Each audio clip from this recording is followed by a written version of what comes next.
Hi viewers, welcome to our channel. ప్రస్తుతం మనతో పాటు సీనియర్ పొలిటీషియన్, మాజీ హోంమంత్రి మైసూర్ రెడ్డి గారు ఉన్నారు. వారితో ఒకసారి మాట్లాడదాం. సార్ నమస్కారం సార్. నమస్కారం. సార్ మొన్న లగచర్లలో ఘటన చూసాం. కలెక్టర్ గారిని రైతులందరూ కూడా తరిమి తరిమి కార్లలో వెంబడించి రాళ్లతో ఇసిన మొత్తం వీడియోస్ అన్నీ కూడా సోషల్ మీడియాలో వైరల్ అయ్యాయి. ఆ తర్వాత దీనికి సంబంధించిన వాళ్ళు చాలా మందిని అరెస్ట్ చేశారు. అక్కడ బీఆర్ఎస్ మాజీ ఎమ్మెల్యే పట్నం మహేందర్‌ని కూడా అరెస్ట్ చేయడం మనం చూసాం సార్. సో ఇప్పుడు రిమాండ్ రిపోర్ట్‌లో కొన్ని సంచలన విషయాలైతే బయటపడుతున్నాయి. ఇదంతా కూడా ఈ విధంగా కలెక్టర్ పైన దాడి చేయించింది కేటీఆర్ గారే కారణం. కేటీఆర్ గారే ఈ ప్లాన్ అంతా చేశారని చెప్పేసి చెప్తున్నారు. ఆ వెర్షన్ ఉందంటారా? ఏం జరిగింది సార్ అక్కడ అసలు? ఇప్పుడు రైతులు హ్మ్. సమస్య తీసుకుందాం. హ్మ్. ఎలా భూములు ఇచ్చేది ఇంట్రెస్ట్ లేకుండంటే, హ్మ్. అది కొడంగల్ నియోజకవర్గంలో ఉంది. ఓకే. అంటే కొడంగల్ నియోజకవర్గం అంటే ముఖ్యమంత్రి గారి నియోజకవర్గము. హ్మ్. ఇది మాకు అన్యాయం జరుగుతదని ముఖ్యమంత్రి గారికి పోయి చెప్పొచ్చు గదా! అదేం పెద్ద సమస్య గాదు గదా! అవును. ముఖ్యమంత్రి నియోజకవర్గం మనందరికీ ముఖ్యమంత్రి అయ్యుండొచ్చు గానీ, హ్మ్. ఆ నియోజకవర్గానికి శాసనసభ్యుడే గదా! తప్పకుండా ఆయన వాళ్ళ నియోజకవర్గ ప్రజలతో మాట్లాడాల్సిందుంటది. ఓకే. అటు రిప్రజెంట్ చేయకుండా తర్వాత ఇక్కడ పబ్లిక్ హియరింగ్‌కి వచ్చినారు. హ్మ్. ఎక్కడో పబ్లిక్ హియరింగ్ పెడితే అక్కడికి వెళ్ళలేదు జనం. హ్మ్. సరే వాళ్ళ గ్రామంలోనే ఉన్నారు. ఈ ముద్దాయిల్లో ఒకరు వెళ్ళి ఈ అక్కడున్నారు, మీరు గ్రామంలో అయితే అందరితో మాట్లాడొచ్చునని మిస్‌లీడ్ చేసినారనేది కూడా అంటున్నారు. ఓకే.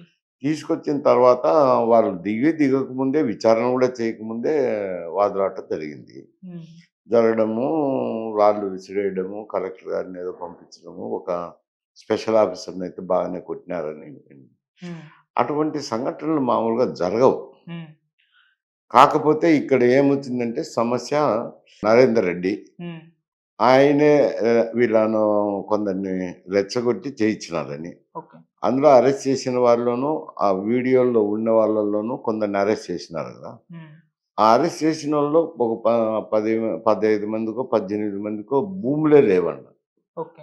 భూములే లేనప్పుడు అప్పుడు పబ్లిక్ హియరింగ్ చేసినప్పుడు వాళ్ళు పాల్గొనాల్సిన అవసరం ఏముంది? పార్టిసిపేట్ చేయాల్సిన అవసరం ఏముంది?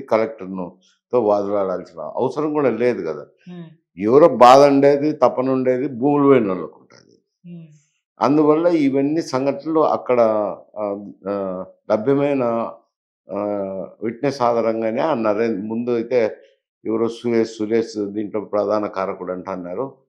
తర్వాత వాళ్ళ సెల్ ఫోన్‌లు, డేటాలు ఇవన్నీ పరిశీలన చేసినాక నరేందర్ రెడ్డిని గూడా మాజీ ఎమ్మెల్యేని అరెస్ట్ చేయడం జరిగింది. హ్మ్.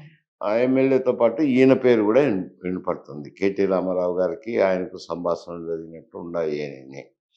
అది తప్పు గదా! ఒక పార్టీకి నాయకుడిగా వండుకొని ఓకే. కేటీఆర్ గారు అదే హ్మ్. వాస్తవం అయితే, ఈయన హ్మ్. చెప్పి చేయించింటే వాస్తవం అది వాస్తవం అయితే, హ్మ్. ఈయన ఒక ప ప ఒక పార్టీకి నాయకుడిగా ఉన్నాడు. తర్వాత వారే పదవీ కాలంలో 10 సంవత్సరాలు ఈ రాష్ట్రాన్ని పరిపాలించినోళ్ళు. ఈ ఈ ఇటువంటిది చేయించడం, హ్మ్. కలెక్టర్ గారి మీద దాడి చేయించడం అనేది ప్రజాస్వామ్య పద్ధతి కాదు. ఓకే. ఎవరైనా ఖండించాల్సిందే. దానికి పద్ధతులున్నాయి. హ్మ్. అందులో అతని నియోజకవర్గం నుంచి ప్రజలు రిప్రజెంట్ చేసుకునే దానికి అతను పెద్ద సమస్య ఉంది ముఖ్యమంత్రి గారికి. హ్మ్. ఇంతవరకంటే ఆయన ముఖ్యమంత్రి గాని, వాళ్ళ స్థానిక నేతలకు ఆయన శాసనసభ్యుడే గదా! హ్మ్. అటువంటిది మరి అట్లా చేయడము అనంటే నిజంగా అందులో ఏదో కుట్రకోణం ఉన్నట్టే హ్మ్. వీటన్నిటిని బట్టి చూస్తే. అది చేయించుంటే మాత్రం మంచి సాంప్రదాయం కాదు. ఓకే. ఎవరు కేటీఆర్ నిజంగా వాస్తవాలు బయటకొచ్చి అరెస్ట్ అవుతాడా? అరెస్ట్ కాడా? అది వేరే సమస్య గానీ అట్లా చేయించడం. మళ్ళా ఓకే. ఆయనకు ముందు కొడంగల్ ప్రజానీకం తిరగబడినారని ఆయనే స్టేట్‌మెంట్ ఇచ్చారు. అవును. తుదకు చూస్తే ఆయన పేరొస్తాంది. హ్మ్. ఆయన రెచ్చగొట్టి చేయించినట్టు. ఓకే. ఎందుకింత జరిగిందబ్బా! ఈ చిన్న విషయానికని మేము గూడా అనుకున్నాము. తర్వాత చూస్తే ఇవన్నీ